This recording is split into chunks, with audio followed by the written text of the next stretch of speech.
Welcome to Crime Most French, a fortnightly podcast covering intriguing cases carried out on French soil. Researched and narrated by Cedric and rudely interrupted by me, Melanie. We're the true crime podcast on the Alliance. Crack open le vin and let the mayhem commence.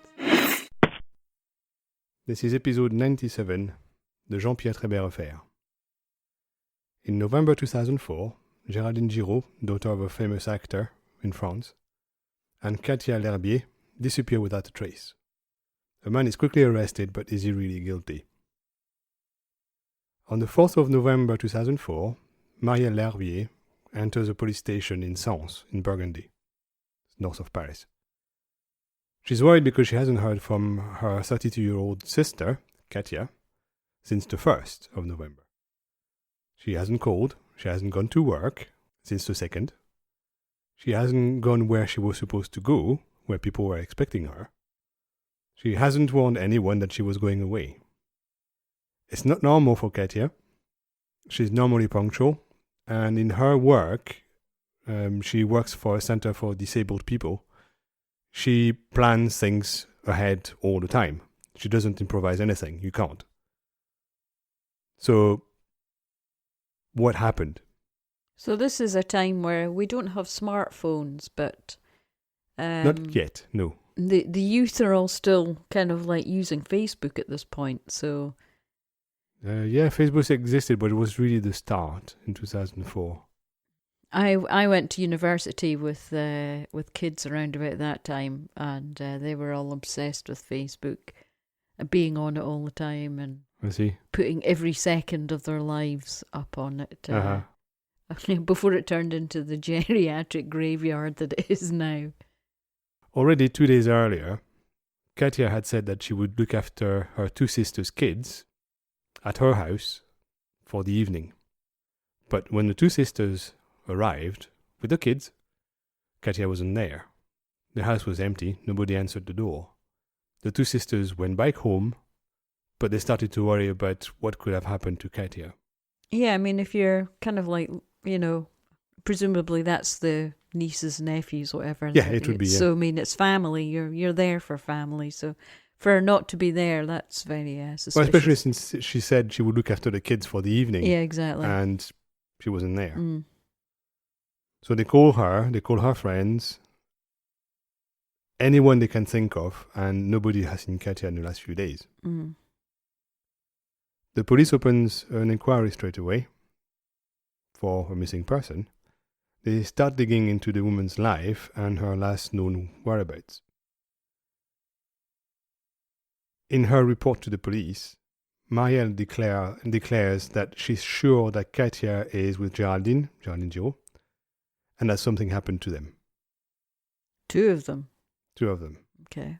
Katia was supposed to spend the weekend with her girlfriends at her girlfriend's house, Geraldine Girault. She's the daughter of a French actor. He was in the original version of Look Who's Talking.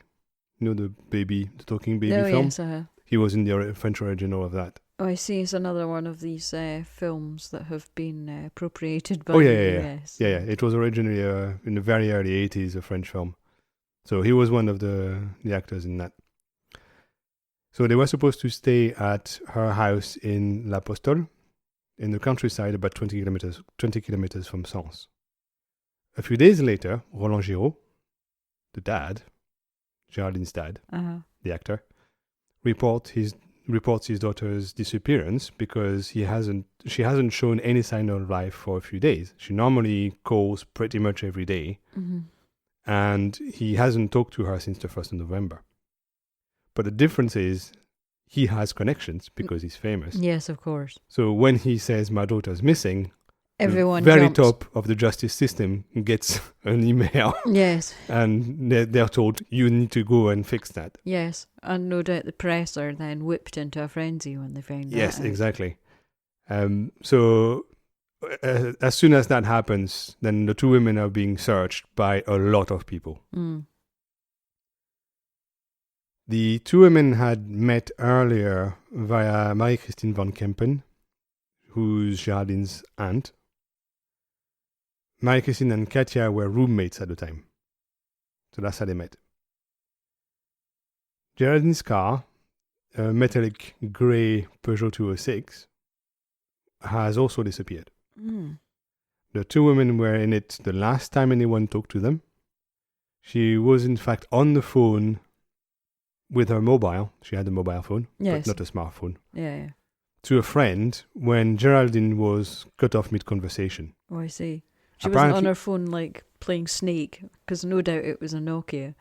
Yeah, probably was, but she was driving anyway, so she was just talking on the phone, which she shouldn't have, but at the time it was okay. Yes. So, yes, apparently it was common for the network coverage to be very patchy around L'Apostole, so nobody was really surprised that the conversation was cut short. Yeah, is it quite lumpy across in... No, it's very, very flat. Is it? Yes. We're not quite as east as like Champagne and stuff. No, we're essentially... Well, we are in Champagne. It's straight north. Right. From Paris. I haven't been there, so... It's on the way to CDG. Right, okay. So very flat then in that case. Pretty flat, yeah. From that point on, the phone just disappears and never catches a relay again. From the geolocation of Katia's phone, they confirmed that she was in the car with Geraldine, because the two phones were moving together. Mm-hmm. And her phone continues to ping until the next morning. Then it stops. And the last time it was connected to a relay was south of Sens, about 30 kilometers southwest of L'Apostole. It never pings again after that. This is a time of phones being able to be switched on for days and days without... Oh, yeah. Yeah. The Motorola I had at the time was like a week easily, no problem on all the time. But it didn't do much apart from calling. No. And text, sending text messages. Yeah, that was it. Yeah. Or playing Snake. Mine didn't have games. I think I had a Motorola L6, it was called. Very basic Motorola, bought in like Lido for £10, I think, at the time. I had it for 10 years. I had it for a very long time. It was a fine phone.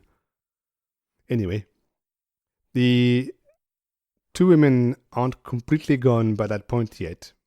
Their credit cards continue to be active. All right, okay. Both cards? Yeah. On the first in the evening, 2 withdrawals are done south of Sens, one for €250 with Geraldine's card and one for €70 with Katia's card. That's quite a lot of money. Yeah. Well, it's not a huge amount, but it's some money, yeah. Well, 250 must be quite close to the limit, no? I have no idea it depends what her bank account is. I don't know. The police manages to get CCTV recording for the ATM used, and they see 2 women using the cards. They're not sure who they are because the picture is pretty bad. Yeah. And they're not sure exactly what time it was because the ATM CCTV camera was kind of dodgy on time. Of course. But they're pretty sure it was on that evening. Right. Isn't that always the way? It's never like Hollywood. They're never... No. They're never 4K. Magnify and enhance? No. No. Magnify and look at more pixels and that's all you get. Yes. Then the next day, the cards are used in Paris, near Gare de Lyon. So they've come... Oh, no, so they're heading further away. They're heading south, yes. Yes. Geraldine's card is used to buy cigarettes. Of course. Then the police track the cards to a supermarket in Seine-et-Marne, so that's east of Paris at that point.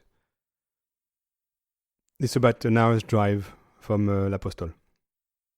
One of the cards is used again on the 16th of November near Melun, east of Paris still. That's the capital of Seine-et-Marne. The contents of the shopping is surprising though. It contains a kid's jacket, nappies, and other things that Geraldine and Katia would have no use for whatsoever. Right. The next day, the police goes to the supermarket to check CCTV. Right. And when they check the video with the help of Geraldine's dad, Roland Girault, because they think he's going to find his daughter quickly. Yes. They can't find the 2 women. So they spend hours and hours going through all the cameras in the shop, and he can't find his daughter. The cops can't find the 2 women. There's no CCTV camera pointing at the checkout where the card was used, unfortunately. So they know which checkout the card has been used at, but there's no camera pointing at it. Oh, God. That's really annoying. Yes. But the woman working at the checkout remembers the transaction because there was a problem with it. Right. And she had to do it twice. Okay. But it wasn't two women. It was a man. Right. She's certain of that. Uh-huh. So at that point, the story has taken a new turn. Yes. Because not only they have two missing women, but now they have a man using their credit cards. Yeah. One of the cards is also used on the 8th, we're now getting into December, at a petrol station in Seine-et-Marne. Again, using CCTV from the petrol station, the police identify a 205 cabriolet. So different car. An older car, Mm-hmm. which is white, not grey. And they think that car is involved in what's going on. Yeah. The man that the petrol station captured is pretty fuzzy. You can distinguish some features in his face and head. Mm-hmm. For example, he has reddish hair and is balding and this kind of stuff. But they can't know who that is. But they show it to the checkout woman from the supermarket. And they say, yep, that's the dude. Okay, that's She good. shows the man. Right. So now they can link the two. Unfortunately, because the picture is so crap, they only have a partial reg number for the car. So they go through all the possible matches, which I think gives them about 800. Wow. Then they decide to restrict by area. And when they remove everything they're pretty sure doesn't match, they have one left. Well, that was lucky. The car belongs to a guy called Jean-Pierre Treiber. He's an agricultural employee. His official address is near Katia's phone's last ping, Oh, right, okay. within a kilometer or so. So he's a farmer. Or he's a labourer on a farm. Yes, he's a labourer on a farm. Right. He's employed as an agricultural employee. I think he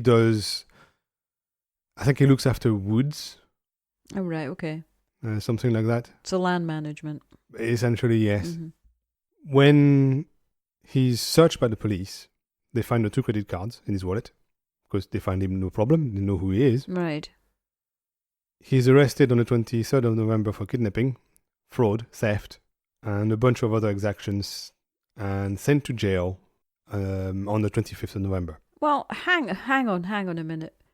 All they can really tell is he's guilty of fraud. That's the only thing. Well, that's what they arrest him for. Yeah, But they charge him with the rest just in case. I would have a lawyer there saying you cannot. He could have found those cards. Yeah. He's not charged for kidnapping and murder. He's charged for fraud, theft, and a bunch of other things. Right. That have to do with the cards. Right. Okay. Fine. And they probably try to make as much as they can stick. Yes.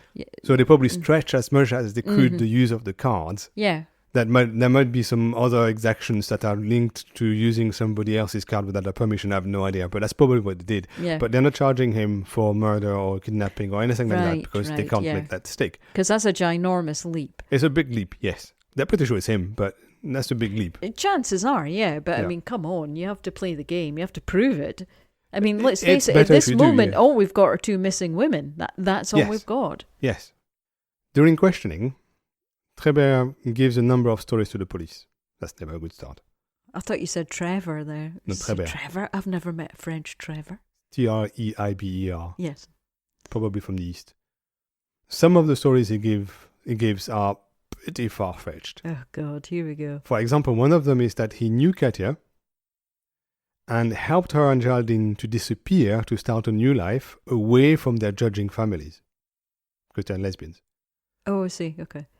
Which Not is, that I thought that should really be anything relevant, especially not in 2004. yes, but that's strongly denied by the two families, who were aware of Their sexual orientation. and they had no problem with it. Okay. For that help, Treiber says that the two women repaid him by giving him their cards and pins. That's how he explains he has the cards. That smells so bad. That smells pretty bad. He's also vague as to how he met the women. So he says he knows one of them or he knew one of them. Mm. He says at first that he met one of them in 2004 as he was hitchhiking to go to Sens. Then he says that he had met them in the summer, just before they disappeared, Right. in a bowling alley near Sens. Neither explanation is convincing to the police. No. But it's not good that he gives several. The minute you start changing your story, you just look super guilty. Oh yeah, totally. So when the cops question his neighbors, they report having heard digging with a digger in his garden in the previous days. Right, he's doing his own land management, is he? He's doing his own land management in his garden, yes. Okay. So they start to suspect that he killed the two women and buried the bodies in his garden. Yeah, it's not much of a leap, is it? So on the 8th of December, the police search his parents' house, because that's where he lived. Okay. That wasn't his house, it was his parents' house.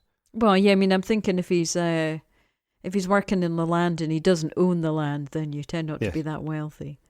They discover the missing phones, burnt and melted. Right. Empty perfume bottles, Right. burnt. Keys, burnt, that belonged to the two women. He does know that, I mean, how many thousands of degrees would you need to get rid of keys? Yes. A lot. Yes. And glass. To melt steel, yes.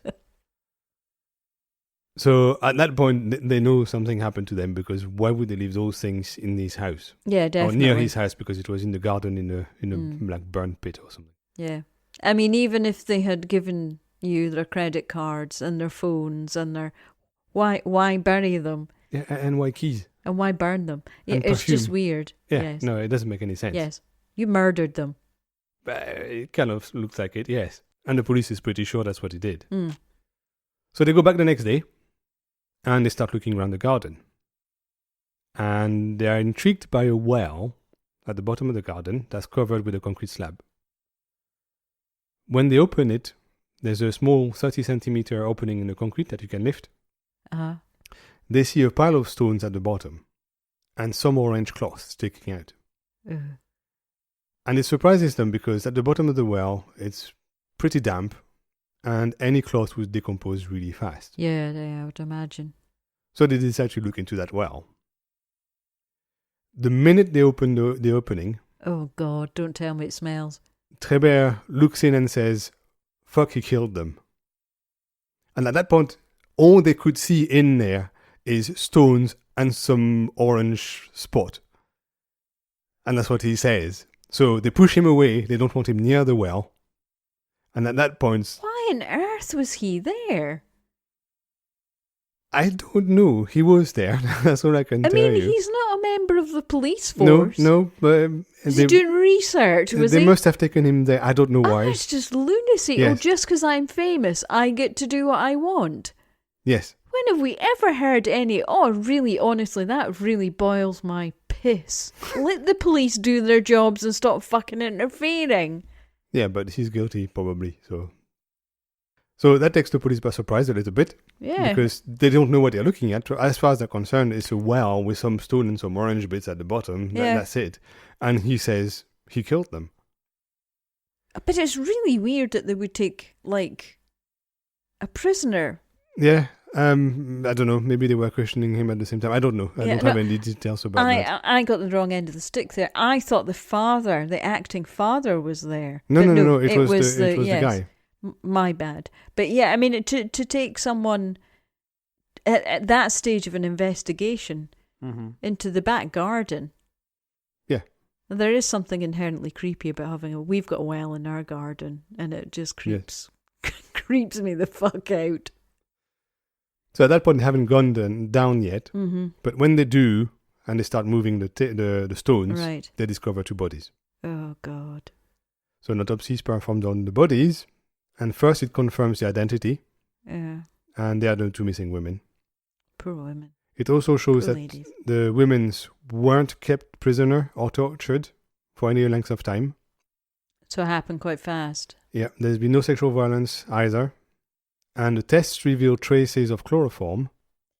So the police suspect poisoning with chloropicrin. What's that? That is a substance they find on the clothes and on the orange blanket covering the bodies. Right. Chloropicrin is a derivative of chloroform, which is a fungicide.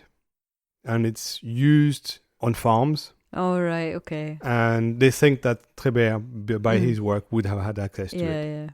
Yeah, you've still got a lot of nasty chemicals going on. Yes, and when it degrades, so when chloropicrin degrades, it degrades into chloroform. Ah, right, okay. So that's why they think that's what happened, because they found chloropicrin on the clothes and they found chloroform in the bodies. Right.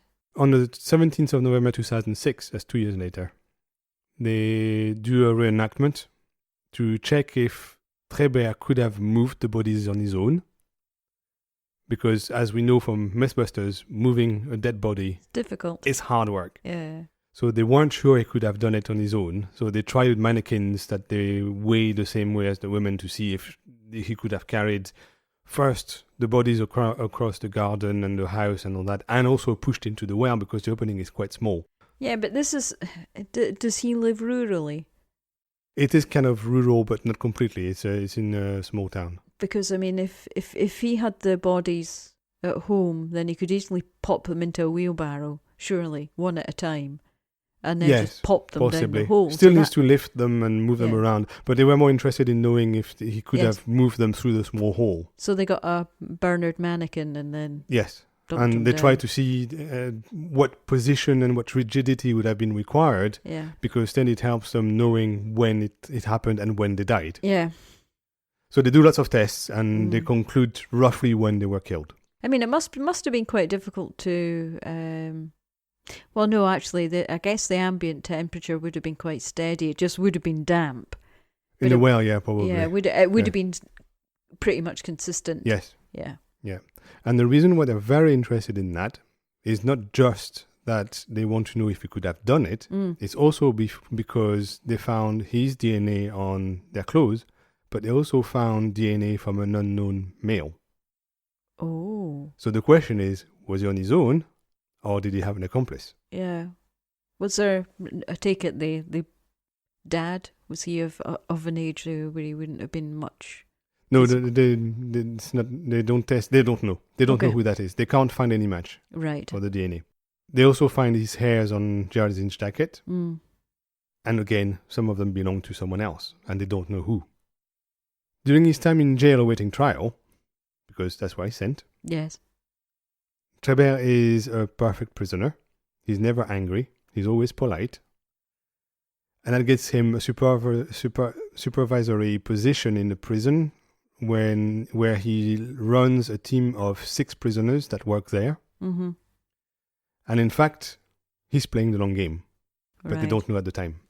I mean, the thing is, most psychopaths are very skilled at keeping their their feelings and their behaviour very modified. So it doesn't come as much of a surprise that, given the situation where you have to button down and get on with it, then he just does. Yes, exactly. But one of the cops who arrested him and handled him before he was sent to jail says that even though he was always polite, he had the feeling that there was a lot of violence underneath that he was controlling. He couldn't prove it, but that was his feeling. You could smell Baden on him, but you just could never prove it. Not behaving badly. He's doing everything he's asked. He's always polite, always says yes. But the cops was thinking, that guy is not good. Yeah, I mean, look at any of the psychopaths. The well-known psychopaths, yeah. That have been interviewed. They have no emotion. Yeah, and that's how they hide. You almost can't rile them up anyway, can you? Yeah, and that's how they hide. Yeah. If they were psychopaths and it was written on their forehead and they would just hit random people all the time, they wouldn't go very far. So yes.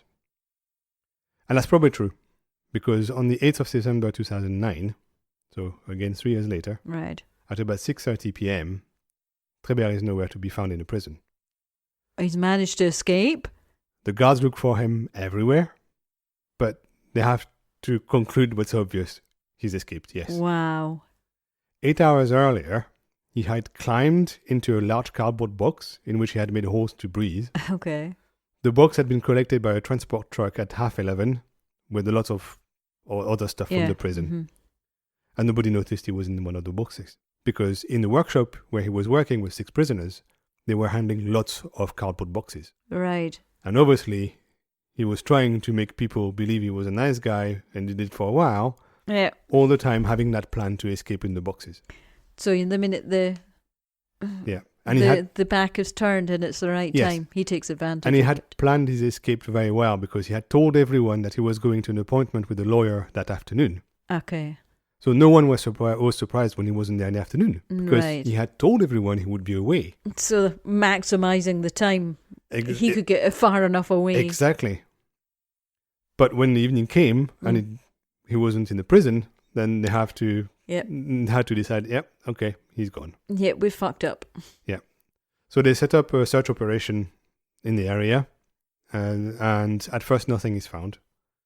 They even searched the nearby forest because they think maybe he's hiding in the forest. They can't find him. But he's not a guy that disappears quietly. On the 17th of September, a journalist from a newspaper receives a letter where Treiber explains that he had trusted the justice system, but it obviously was a bad idea. And he says that he has escaped and it was a way to be heard, but he'll be at this trial. So basically, as well as being a psychopath, he's a narcissist as well. Yeah, but most psychopaths are. Yes. He also sends letters to friends and girlfriends. He mentions the forests, the stags, and what he does in the forest to stay clean. Uh-huh.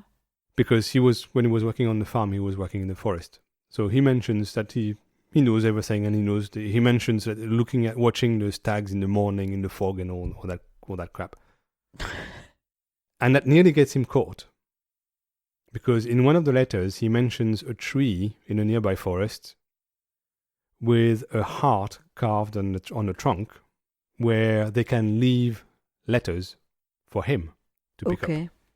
So the police, having intercepted those letters, knows that at some point he'll be around that tree. So they look for the tree, find the tree, and wait. And they see him. He comes to the tree to pick up letters. Really? Yes. And what is really weird is that he escapes. Again? He escapes without being prisoner. He's never caught at that point. He just escapes. And the explanation from the police is that it was raining. What? That's the official explanation for not catching him in the forest. It was raining. I'm sorry, are they like 14-year-old girls? Come on. Yeah. It was raining? Yeah. What, did they not want to get their boots muddy or something? Crack on. I don't know how that works, but that's the official explanation from the police. What an absolute... just ridiculous. Utterly ridiculous. Yes. Oh, yeah, totally. That's discussed at the time in the newspapers. Oh, I bet they were. I bet they were made fools of, because that just sounds totally idiotic. Yeah. During that time, the police has Treiber's friends and acquaintances on wiretap. Mm-hmm. And this time it pays off. During calls, he uses coded language, but the cops learn roughly of his whereabouts because they kind of guess what he's talking about. Right. And they discover, for example, that he has stayed with a couple, Michel Huys and his girlfriend, for a while. They describe him as hungry and thin when they talk on the phone to some of their friends. Mm-hmm. The cops also learned that they eventually got tired of him because he was a pain in the ass, so they offloaded him to another of their friends called Régis Charpentier.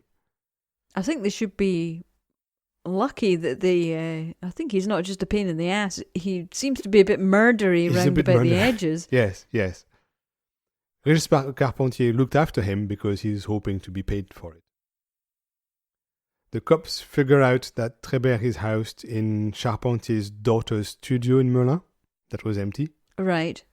They intercept him on the 20th of November 2009 and at 4:25 p.m. All his accomplices get sentenced to 4 months suspended to 2 years with 6 months suspended in prison. Because they knew who he was. Because they hid him and he was on the run. Yes. Oh, yeah. That's illegal. But they knew who he was. He wasn't claiming to be someone else. Yeah. On the 20th of February 2010, while awaiting trial in jail, Treiber commits suicide in his cell. He hangs himself and is found dead at 7:15 a.m. In his suicide letter, he maintains that he's innocent and that life hasn't been very forgiving to him. And unfortunately, in France, you can't prosecute a corpse. So in the eyes of the law, Jean-Pierre Treiber is innocent and will be forever. And that's the end of the criminal story. We don't know who killed the women, and we will never know, because the inquiry is done. So what really happened, we don't know. I can tell you what happened. The police didn't do their bloody job properly. That's what happened. There is a very big inquiry after that into how people are looked after in jail. The explanation from the prison is that he wasn't at risk. He had never shown any tendency for suicide, depression, or anything like that. So they weren't looking after him very closely. He wasn't on suicide watch. But obviously, he should have. Yeah.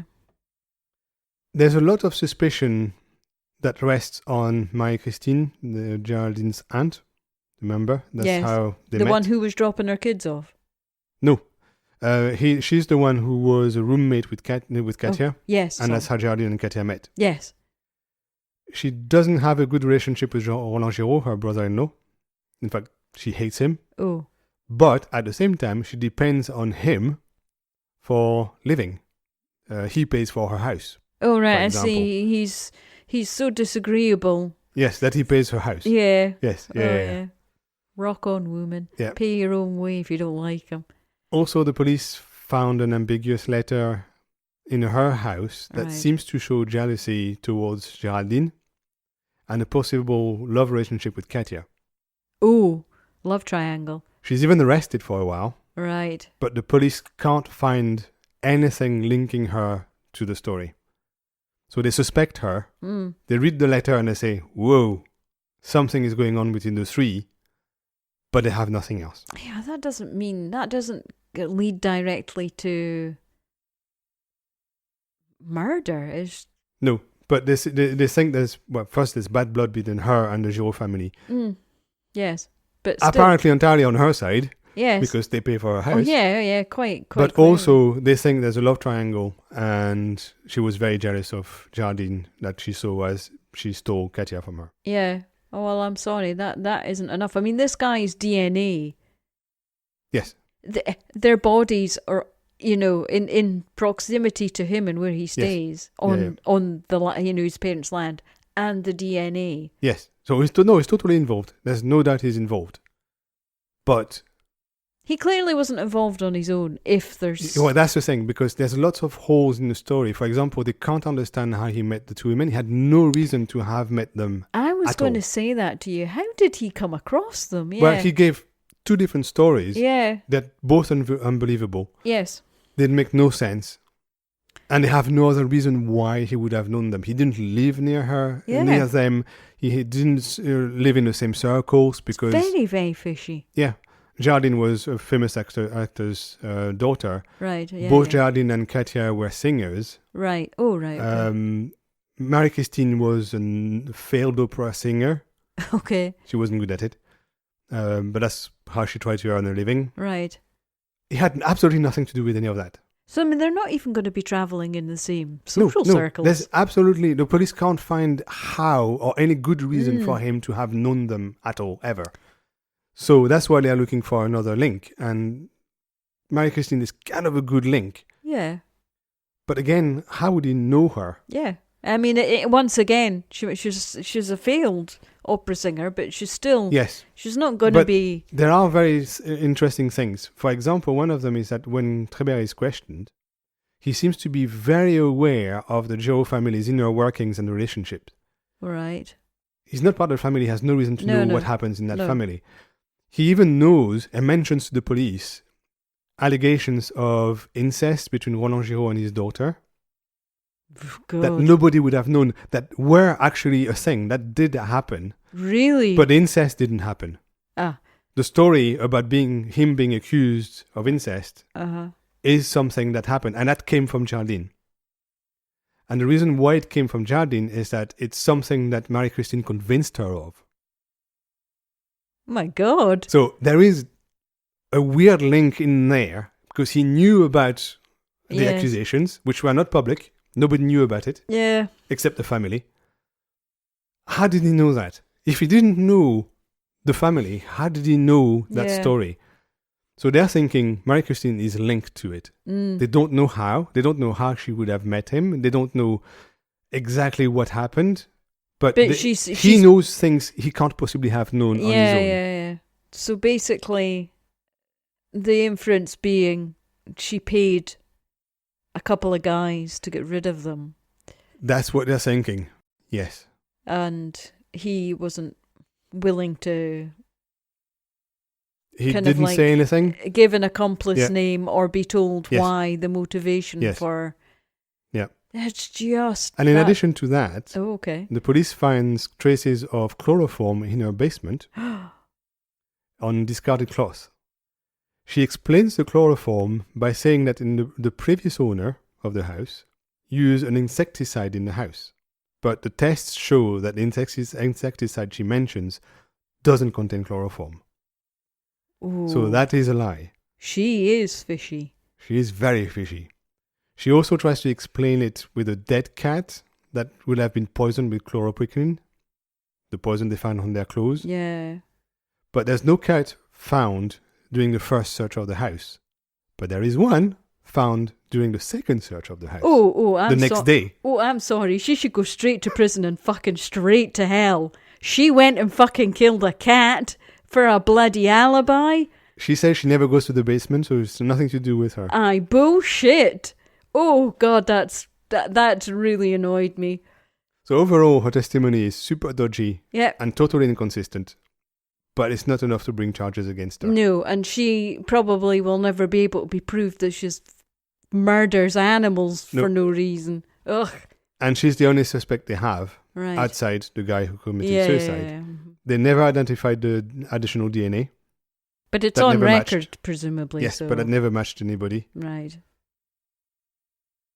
It could also be that the DNA came from somebody who had touched those things before, because the cops don't know where they come from. So there's male DNA on the tape that it was on them. So they were tied with tape, duct tape. So it could have been somebody that had been using the tape before, and he had taken... Or even stacked the shelves in the shop. Yes. And by contact, it would have spread to some of their clothes. It could have been the guy sneezed. Yes. Or something stupid on the tape. Yeah. And then when he used the tape on them, he spread that DNA on their clothes. They don't know. There just doesn't seem to be anything even remotely straightforward about this case. No. So that's the end of the story, because we will never know, because the inquiry is finished. But we don't know anything. Just down the bottom of a well, treated like garbage, and we don't know why. No. And that's just heartbreaking. It's heartbreaking for the family, but oh my God, that woman, I need to know who she is. I'm just go and find out where she is and go and do something unspeakably horrible to her. Oh God, just to anybody who tortures and does anything animals is just such a scumbag. Well, more police incompetence, who would have thought it?